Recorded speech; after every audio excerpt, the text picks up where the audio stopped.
Anggota koperasi yang dipilih oleh anggota melalui rapat anggota dipercaya menjadi pengurus, dan laporan keuangannya mungkin ada kurang tepat, atau misalnya kita tanya ada tingkat NPL-nya tinggi misalnya sana, kita kasih masukan, kita berarti kita antisipasi mudah-mudahan dengan ada uji kelayakan dan kepatutan seorang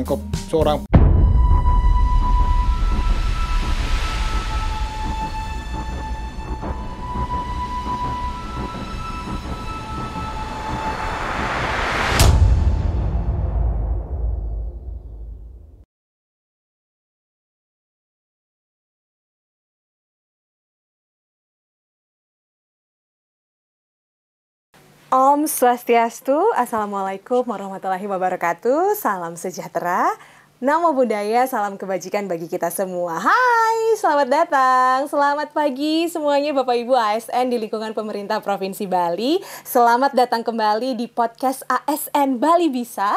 Hari ini hari Rabu, 12 November 2025, Bude Pon Sungsang. Senang sekali hari ini saya Prama kembali akan menemani Bapak Ibu untuk ngobrol bersama satu narasumber yang tentunya menarik, kompeten, dan rela berbagi gitu ya untuk kita semua. Dan topik kita hari ini adalah uji kelayakan dan kepatutan bagi pengurus dan pengawas koperasi. Topik ini penting karena koperasi itu tidak hanya harus mempertahankan dirinya atau jati dirinya gitu ya sebagai gerakan ekonomi rakyat, tetapi juga di zaman sekarang harus profesional, kemudian harus transparan, dan punya kepercayaan yang tinggi dari anggota yang memang menjadi kunci untuk berjalannya koperasi. Nah, untuk membahas tentang uji kompetensi dan uji kelayakan dan kepatutan maksud saya, ini kita sudah punya narasumber yang sangat berkompeten di bidangnya. Beliau adalah Kepala Bidang Pengawasan Koperasi pada Dinas Koperasi Usaha Kecil dan Menengah Provinsi Bali, Bapak Imade Sunarte SE. Selamat pagi Bapak. Selamat pagi. Selamat datang di podcast terima kita. Terima kasih. Hari ini sehat? Luar biasa. Luar biasa. Oke, Bapak, kita bakalan ngobrol tentang uji kelayakan dan kepatutan pengurus dan pengawas koperasi atau disingkat UKK gitu ya Pak. Dan bisa dijelaskan secara singkat Pak. Manggilnya Pak Made atau Pak Sunarte? Pak Made. Apa sebenarnya UKK ini? Kemudian dasar hukumnya mungkin, kemudian kenapa penting dalam tata kelola koperasi? Boleh Pak? Ya, terima kasih. Izin saya memberikan salam dulu. Boleh, silakan Pak. Salam koperasi. Oh, ada salam. Salam tangguh koperasi. Oke. Koperasi tangguh, anggota sejahtera, masyarakat makmur. Oh, mantap. Boleh diulang sekali lagi nggak sih Pak? Salam koperasi. Koperasi tangguh, anggota sejahtera, masyarakat makmur. Mantap. Oke, jadi saya kira nggak ada salamnya loh. Ternyata emang nggak ada salamnya ya Pak ya. Salam koperasi wajib. Oke. Tapi Bapak sudah lama di dunia koperasi ini kan Pak ya? Kalau saya di bidang koperasi itu kurang lebih 10 bulan. 10 bulan. Sebelumnya di bidang perencanaan. Ya. Tapi koperasi kan sudah menjadi suku guru perekonomian ya, kita familiar lah masalah koperasi. Oke, mantap. Kembali ke pertanyaan saya tadi Pak, boleh nggak dijelaskan secara singkat apa sih uji kelayakan dan kepatutan, dasar hukumnya, kemudian kenapa ini menjadi penting dalam tata kelola koperasi? Uji kelayakan dan kepatutan, nah, kalau kita lihat kan ada 3 kata itu, uji kelayakan dan kepatutan. Jadi kita memastikan sebuah mekanisme yang kita lakukan di dinas, memastikan bahwa pengurus pengawas koperasi ini harus orang-orang yang punya integritas, yang punya reputasi keuangan yang bagus, yang punya kompetensi, rekam jejak, inovasi, dan tentunya kreatif. Untuk memastikan bahwa koperasi ini tidak salah pilih pengurus dan pengawas koperasi. Itu. Jadi penting sekali untuk punya pengurus koperasi yang seperti tadi Bapak bilang kompeten, profesional, sehingga koperasinya tumbuh sehat gitu ya betul. Pak. Punya daya saing yang tinggi, apalagi zaman sekarang gitu kan. Dan uji kelayakan ini sudah diatur juga Pak ya di dalam dasar hukum. di tentu, undang-undang? tentu. Nah, semua apa namanya istilah yang strategis sifatnya itu harus berdasarkan regulasi, terutama regulasi induknya itu kan Undang-Undang Koperasi Nomor 25 tahun 1992. Nah, juga ada Permenkop 8 tahun 2023 itu tentang usaha simpan pinjam oleh koperasi, Permenkop 9 tentang pengawasan koperasi. Nah, di Permenkop 9 inilah peran kita, dinas yang diberi kewenangan sesuai dengan otonomi Undang-Undang Otonomi Daerah. Jadi kita melakukan pembinaan dan pengawasan terhadap koperasi. Salah satu yang kita lakukan adalah uji kelayakan dan kepatutan, memastikan bahwa koperasi ini sehat. Koperasi ini melaksanakan operasional sesuai dengan regulasi yang berlaku yang ada. Baik, jadi mungkin kalau Bapak Ibu ASN gitu di rumah adalah salah satu anggota koperasi di desanya mungkin, di kecamatan, di kabupaten, itu ikut koperasi, berarti layak juga ya Pak untuk berpartisipasi memastikan bahwa pengurusnya sudah ikut UKK ini Pak? Iya, wajib. Wajib, karena sebenarnya pengurus pengawas ini kan anggota koperasi yang dipilih oleh anggota melalui rapat anggota, dipercaya menjadi pengurus dan pengawas. Nah, dengan harapan anggota ini bahwa pengurus dan pengawas koperasi ini nanti bisa membawa kesejahteraan bagi anggota koperasi. Jadi kita selaku anggota koperasi harus aktif karena koperasi ini kan milik anggota. Bukan milik perorangan, milik anggota. Iya, gitu. jadi dari anggota untuk anggota. Gitu, Pak. Jadi anggota wajib kontrol bagaimana jalannya koperasi itu yang dipercaya oleh mengelolanya oleh pengurus dan pengawas. Pengawas yang makanya ada istilah pengurus dan pengawas. Jadi dua hal yang berbeda. Artinya pengurus yang terdiri dari sekretaris koperasi, bendahara, ketua koperasi. Nah, pengawas inilah yang mengontrol jalannya koperasi juga. Makanya ada dan di sini dan pengawas. Gitu. Jadi keduanya harus diuji gitu Pak? Harus diuji. Oke. Jadi anggapan bahwa UKK ini apa ya, hanya formalitas, hanya syarat administrasi untuk mendapat izin pendirian koperasi, itu tidak betul ya Pak ya? Tidak betul. Jadi menurut Bapak pandangan seperti ini sebetulnya tidak betul karena memang di dalam uji kelayakan dan kepatutan ini ada banyak yang dinilai gitu Pak ya? Iya, banyak yang dinilai. Jadi banyak dinilai untuk memastikan bahwa koperasi ini berjalan sesuai dengan aturan main. Nah, jadi dengan adanya uji kelayakan dan kepatutan, kita harapkan bahwa koperasi ini ke depannya bisa dikelola dengan baik. Artinya tata kelolanya dengan baik. Nah, itu ada dalam pertanggungjawabnya, akuntabel, transparan. Jadi pertanggungjawaban oleh pengurus dalam hal ini karena nanti akan dipertanggungjawabkan dalam rapat anggota. Jadi kalau kita sudah adakan uji kelayakan dan kepatutan, kita harapkan bahwa orang yang menjadi ketua dan pengawas koperasi ini memang orang-orang yang berkompeten, berintegritas dan reputasi keuangan juga baik reputasi. Kalau integritas ini harus nanti ada SKCK dari kepolisian juga. Termasuk itu juga. Termasuk ya, itu diatur. Kalau mereka punya rekam jejak, misalnya pernah ada kasus pidana ditulis, tentunya SKCK tidak bisa dikeluarkan. Karena pada saat mereka mengajukan dokumen ini ke Dinas Koperasi itu dilampirkan SKCK. Dan untuk terkait dengan reputasi keuangan ada pengurus koperasi ini ada istilahnya slik OJK. Jadi tidak ada istilah kredit macet yang pernah dialami. Jadi itu tadi beberapa aspek yang memang dinilai dalam UKK ini, uji kepatutan dan kelayakan. Ada reputasi, kemudian integritas,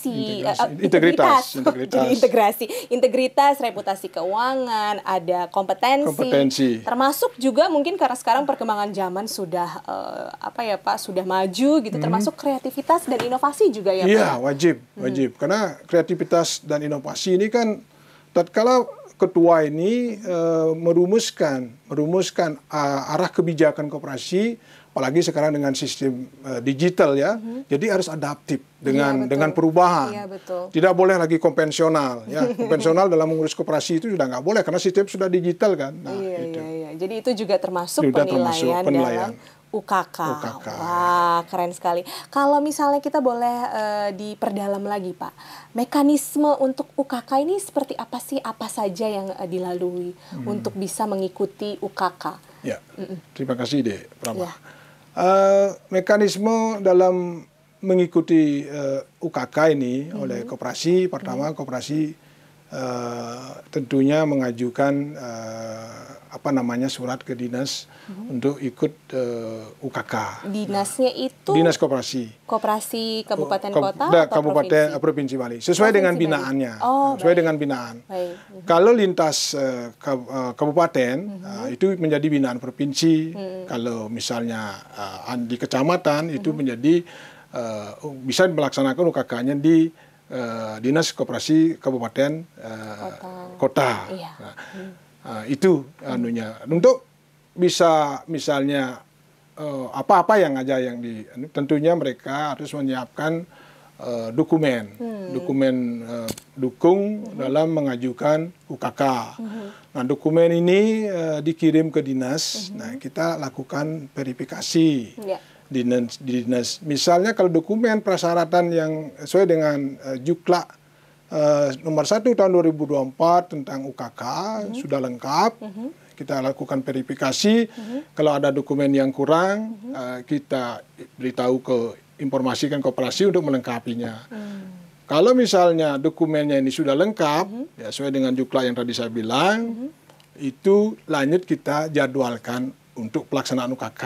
Nah, pelaksanaan UKK ini kita jadwalkan nanti pendalaman terhadap dokumen-dokumen yang dikirim. Baik dokumen koperasinya itu sendiri maupun dokumen pengurus dan pengawasnya.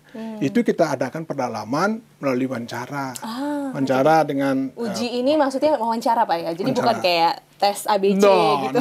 Itu kan di uji skripsi itu. Ini beda ini. Jadi uji ini sebenarnya assessment ini. Assessment itu penilaian. Nah, dokumen ini kita nilai mana yang masih kurang, kita infokan ke pengurus, pengawas, dan juga pendalaman. Misalnya kaitan dengan laporan keuangannya, mungkin ada kurang tepat, atau misalnya kita tanya ada tingkat NPL-nya tinggi, misalnya sana kita kasih masukan, kita pertanyakan di sana. Gitu.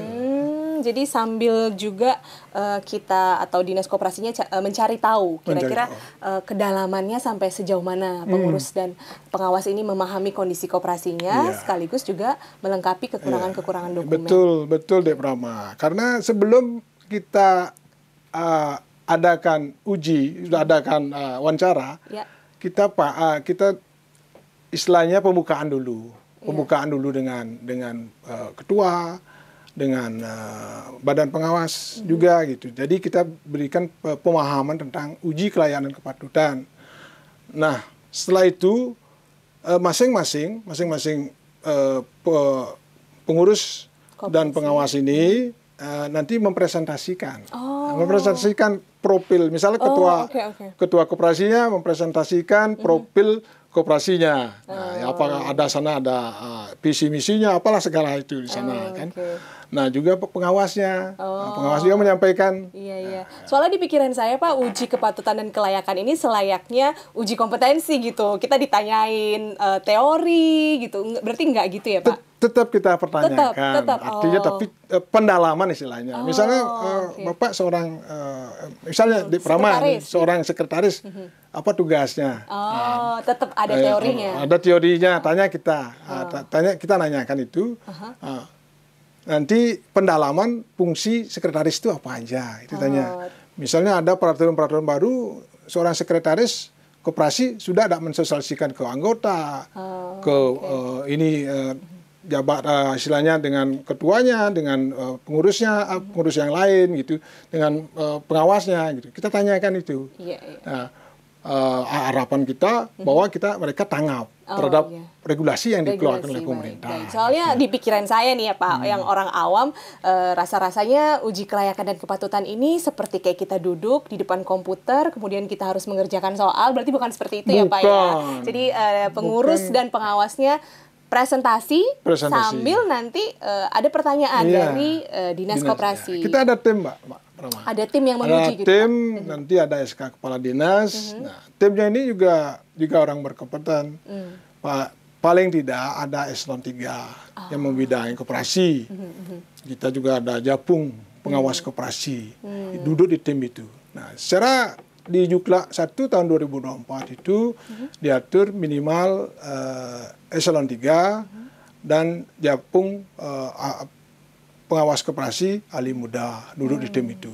Minimal 3. Baik. Minimal 3. Baik, jadi ya selayaknya ujian-ujian di kampus gitu Pak ya. Ada diskusi, ada presentasi, tapi sebenarnya disitulah letak pendalamannya gitu. Untuk memastikan atau memutuskan bahwa koperasi ini layak dan kompeten gitu Pak. Iya, artinya dari mereka kan masing-masing pengurus dan pengawas kan buat profil juga.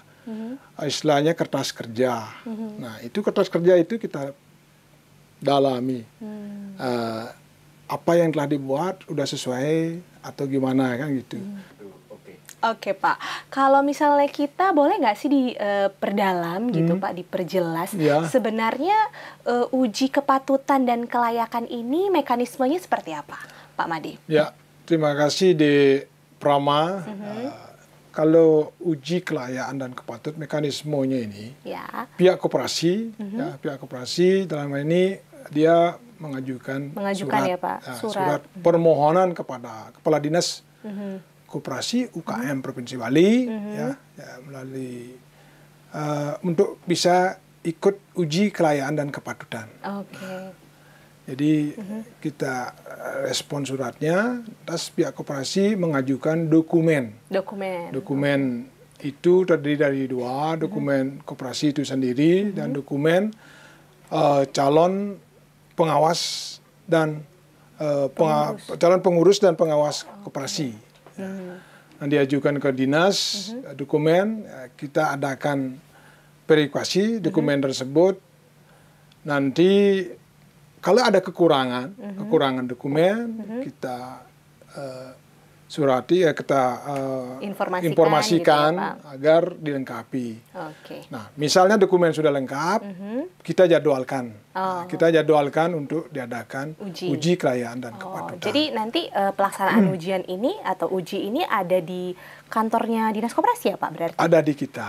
Ada di kita. Berarti pengurus pengawas datang ke kantor, mereka mempresentasikan seperti apa, kemudian nanti ada sesi diskusi tanya jawab untuk memperdalam gitu ya Pak ya. Oke, berarti nggak serem, nggak tegang gitu ya, bukan yang di belakang layar komputer, terus kita harus menjawab soal-soal yang mengukur kemampuan kita secara mentok teoritis gitu Pak ya. Berarti bukan seperti itu ya Pak ya. Kita hanya melakukan penilaian. Namanya assessment-nya ya. Kita melakukan assessment terhadap dokumen-dokumen kelengkapan untuk uji kelayakan dan kepatutan. Kita perdalam pada saat wawancara, diskusi lah dengan pengurus dan pengawas koperasi. Pak Made, pernah nggak ada pengalaman proses ini ternyata harus berhenti di tengah jalan gitu karena ada hal-hal tertentu yang ditemukan oleh mungkin tim penguji? Pernah ada kejadian kayak gitu nggak sih Pak? Selama kita ikut, selama kita melakukan uji kelayakan kepatutan ya di dinas, biasanya kita dokumen itu kan sudah kita verifikasi. Nah, kalau dokumen itu sudah lengkap, terutama dokumen penting, misalnya terkait dengan SKCK itu untuk integritas ya, dan SLIK OJK itu yang paling penting ya, SLIK OJK karena track record reputasi keuangan seorang pengurus dan pengawas koperasi harus bebas itu. Harus bebas ya Pak. Slik OJK dari maksudnya tidak ada pinjaman, tidak ada kredit macet di sebuah koperasi atau di lembaga keuangan misalnya dia. Gitu. Oke, berarti kalau ada pelanggaran serius gitu Pak, misalnya, ada kemungkinan nggak proses ini dihentikan gitu? Bisa dihentikan. Ya, Pak, ya? Bisa jadi ya. Tapi selama ini belum pernah. Belum pernah. Selama Wah. kita melakukan uji belum pernah. Mantap. Baik kalau begitu Pak Made. Saya ingin bertanya sedikit tentang kondisi koperasi di Bali saat ini dalam konteks penerapan UKK ini, apakah memperoleh dampak positif? Apakah sudah banyak yang melakukan ini atau masih ada beberapa yang belum mungkin Pak? Boleh diceritain? Terkait dengan UKK kan uji kelayaan kepatutan ini kan juklaknya itu kan nomor 1 tahun 2024 kan itu. Berarti kita antisipasi. Antisipasi mudah-mudahan dengan ada uji kelayaan dan kepatutan, seorang pengurus koperasi dan pengawas koperasi itu memang harus berintegritas. Dengan berintegritasnya seorang pengurus dan pengawas koperasi, kita berharap dan kita meyakinkan bahwa tata kelola koperasi itu akan lebih bagus. Lebih bagus. Tata kelola dalam arti bagaimana seorang pengurus dan pengawas itu menjalankan koperasi itu nanti untuk mencapai tujuan kesejahteraan anggotanya. Betul. Pengurus ya dalam hal ini ketua, sekretaris dan bendahara yang dipercaya oleh anggota untuk menjalankan koperasi, apalagi untuk uji kelayaan kepatutan ini kan wajib untuk simpan pinjam. Yang berisiko tinggi karena mengelola uang orang banyak anggota anggota koperasi itu wajib mereka lakukan. Berarti selama ini dampaknya respon masyarakat atau anggota-anggota koperasi atau koperasi-koperasi yang ada di Bali positif ya Pak untuk UKK ini? Sangat positif. Mereka berarti sangat positif karena ini kaitannya dengan pengurusan izin nanti. Kalau misalnya koperasi ini tidak melakukan atau belum melakukan uji kelayaan kepatutan, terutama yang simpan pinjam, ini kan syarat pengurusan izin. Artinya pengurusan izin simpan pinjam itu harus lulus uji kelayaan dan kepatutan. Baik. Jadi harus lulus UKK untuk bisa memperoleh izin gitu. Baik, Pak Made. Oke, beberapa pertanyaan terakhir lagi, Pak. Jadi ini waktunya sudah mepet. Jadi ini ada satu yang menarik yang perlu banget saya konfirmasi sama Bapak. Menurut Bapak, peran generasi muda Bali nih terutama untuk koperasi di Bali agar lebih siap menghadapi tantangan global dan digital, tapi tetap setia sama jati diri koperasi, itu sebenarnya apa yang bisa dilakukan oleh generasi muda kita, Pak? Generasi muda kita ini kan kita beri pemahaman, pemahaman yang bagus tentang koperasi ini. Sebenarnya kalau dijalankan dengan baik, mudah-mudahan dengan uji kelayaan dan kepatutan ini bisa dijalankan dengan baik. Artinya bahwa pengurus pengawas itu sudah bagus kinerjanya. Jadi untuk generasi muda, kita harapkan generasi muda di Bali terutama bahwa koperasi ini kan sangat potensial sekali. Potensial sekali. Pertama dari sisi kita pembentukan koperasi kan gitu. Pembentukan koperasi kan sudah sangat dipermudah oleh pemerintah kan. Betul. Gitu. Untuk itu kita harapkan bahwa generasi muda misalnya membuat suatu usaha gitu dengan berpayung koperasi, harapan kedepannya bisa menjalankannya dengan baik kan gitu melalui wadah koperasi. Saat ini dengan sistem digital kita harapkan bahwa koperasi sekarang kan dalam tanda kutip identik bahwa yang ngurus koperasi itu masih orang-orang tua kan gitu. Jadi generasi muda minatnya mungkin kurang untuk berkecimpung di koperasi. Dan harapan kita sekarang generasi muda itulah yang lebih aktif untuk mengurus koperasi. Oke. Dan beberapa di teman-teman kita di dinas justru sudah ada berapa sudah memiliki koperasi? Oh, Anak-anak muda kita. Anak-anak muda ya, Pak ya? Kita Wah, keren memiliki koperasi. banget. Iya, iya, Karena iya. mereka sudah sangat melihat manfaat besar dari koperasi itu. Iya, Apalagi sekarang menjadi perhatian khusus dari pemerintah ya. Sama koperasi. Pemerintah pusat ya, Pak ya. Ada MP itu ya.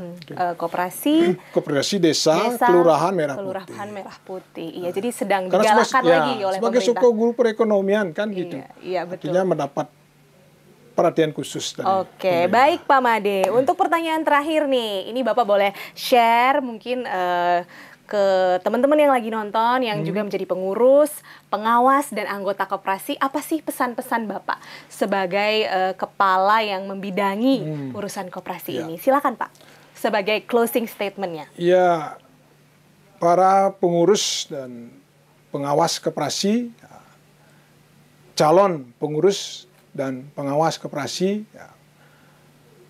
kita di Dinas Koperasi UKM Provinsi Bali siap memfasilitasi Bapak-Bapak Ibu, terutama yang koperasi yang bergerak di bidang koperasi simpan pinjam, itu karena sesuai dengan regulasi bahwa untuk memperoleh izin simpan pinjam wajib melakukan uji kelayakan dan kepatutan. Nah, untuk itu kami selaku pembina koperasi di Provinsi Bali, terutama pembinaan Provinsi Bali dan juga di kabupaten kota, nanti tentunya di Dinas Kabupaten Kota, jadikan uji kelayakan kepatutan ini sebagai sarana bahwa koperasi ini untuk mendapatkan seorang pengurus atau pengawas koperasi melalui proses uji kelayakan kepatutan. Baik, jadi harus melalui uji kelayakan dan kepatutan. Jangan sampai tidak melakukan, gitu ya Pak.